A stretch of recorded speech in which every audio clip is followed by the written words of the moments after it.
हाँ, दूसरे जंगली जानवर सर्दियाँ आते ही अपने घरों में घुस जाते हैं। वही साइबेरियन टाइगर्स अपनी पूरी जिंदगी एकदम मजे से बर्फीले इलाकों में बिताते हैं।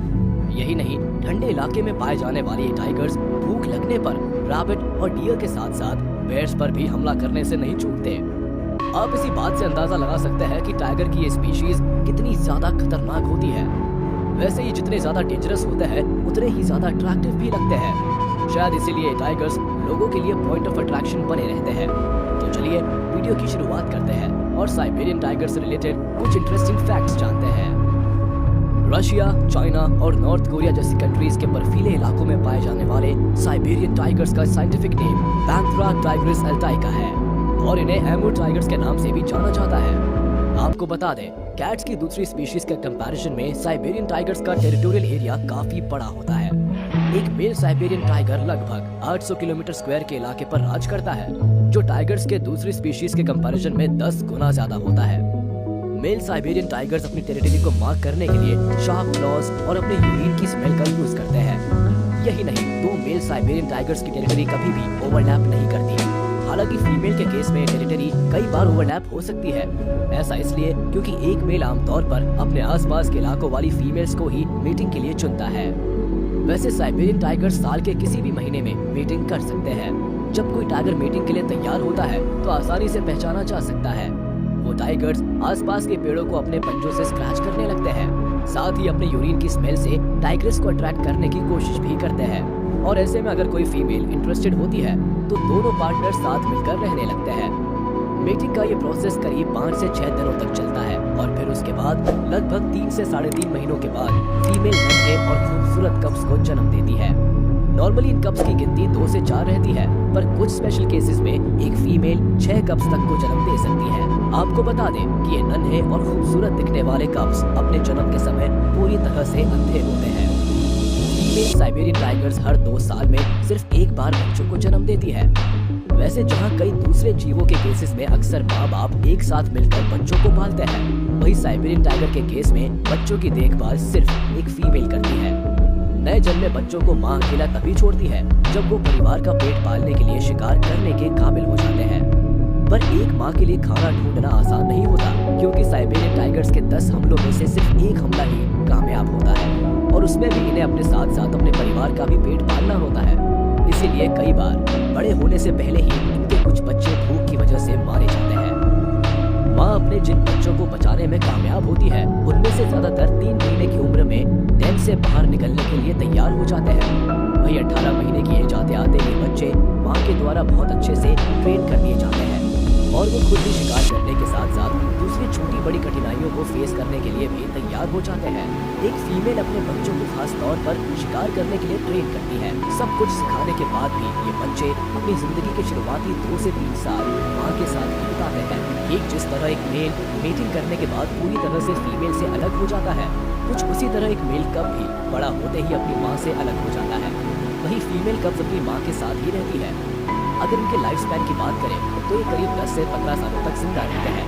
वही कैद के दौरान इनकी उम्र 20 सालों तक भी पहुंच सकती है। बड़े होने पर साइबेरियन टाइगर सचमुच सबकी खूबसूरत लगते हैं। बड़े होने पर बर्फीले इलाकों में पाए जाने वाले इन टाइगर्स की हाइट करीब 3 से 3.5 फीट तक पहुंच सकती है। साथ ही इनकी टेल लगभग 1 मीटर तक लंबी होती है। वही इनका वेट 180 किलो तक हो जाता है। अपने इसी साइज और वेट की वजह से इन टाइगर्स को दुनिया की सबसे बड़ी कैट का खिताब भी हासिल है। आपको बता दें कि साइबेरियन टाइगर की बॉडी पर स्ट्राइप्ड फर्स पाए जाते हैं, जो दूसरी टाइगर स्पीशीज से काफी अलग होते हैं। इन फर्स पर रेडिश येलो और रस्टी येलो के साथ साथ ब्लैक स्ट्राइप्स भी पाई जाती है। बात करें इनके बॉडी पर पाए जाने वाले फर की तो ये काफी ज्यादा थिक होता है और इसी फर की वजह से ही साइबेरियन टाइगर्स खुद को जमा देने वाली ठंड से बचाए रख पाने में कामयाब रहते हैं। साइबेरियन टाइगर्स के लेग्स इनकी बॉडी के कंपैरिजन में काफी छोटे होते हैं। साथ ही इनके पंजे काफी ज्यादा गद्देदार होते हैं, जिसकी वजह से ये खुद को ठंड से बचाने के साथ साथ बर्फ पर अपनी मजबूत पकड़ बनाने में भी कामयाब रहते हैं। इनके मजबूत और नुकीले नेल्स भी पकड़ बनाने के साथ साथ इन्हें बड़े से बड़े शिकार को भी आसानी से गहरे घाव दे सकने में केपेबल बनाते हैं। शिकार करने में इनके बड़े नेल्स के अलावा नुकीले दांत भी काम आते हैं, जो लगभग 1 इंच तक बड़े होते हैं। Siberian tigers saiga deer, wild boar, hares, pikas, rabbits के साथ साथ सामन फिश का शिकार करके अपना पेट भरते हैं। और जैसा कि आपको पहले ही बताया गया है कि साइबेरियन टाइगर्स के 10 में से सिर्फ एक हमला कामयाब होता है। इसीलिए ये जैसे ही अपने शिकार को आसपास देखते हैं तुरंत ही एक्टिव हो जाते हैं और शिकार का काम तमाम करने की कोशिश में खुद को पूरी तरह से झोंक देते हैं। आप यकीन नहीं करेंगे, साइबेरियन टाइगर्स 49 से 65 किलोमीटर पर आवर की रफ्तार से भाग सकते हैं। यहाँ तक कि ये भागकर अपने स्पॉन्जी लेग्स और फ्लेक्सिबल बॉडी की मदद से बेयर्स का पीछा करके उन्हें मारने का भी मादा रखते हैं। वैसे इनकी बॉडी भले ही स्ट्रॉन्ग और फ्लेक्सिबल हो, पर कैट्स की दूसरी फैमिलीज की तरह साइबेरियन टाइगर्स अपनी ये स्पीड ज्यादा देर तक मेंटेन नहीं रख पाते। दरअसल इनकी बॉडी काफी जल्दी हीट अप हो जाती है और लंबी दूरी तक तेज रफ्तार से भागने पर इनकी डेथ भी हो सकती है। लेकिन इन सब के बावजूद भी साइबेरियन टाइगर्स मेटिंग और फ्लड की खोज में लगभग 1000 किलोमीटर से भी ज्यादा चल लेते हैं। यही नहीं, जहाँ दूसरे जानवर शिकार का कुछ हिस्सा खाकर बचा हुआ हिस्सा यूं ही छोड़कर आगे निकल जाते हैं, वही साइबेरियन टाइगर्स खाने की वैल्यू को बहुत अच्छे से समझते हैं। इसीलिए ये अपने शिकार को पूरा चट करने के बाद ही आगे बढ़ते हैं।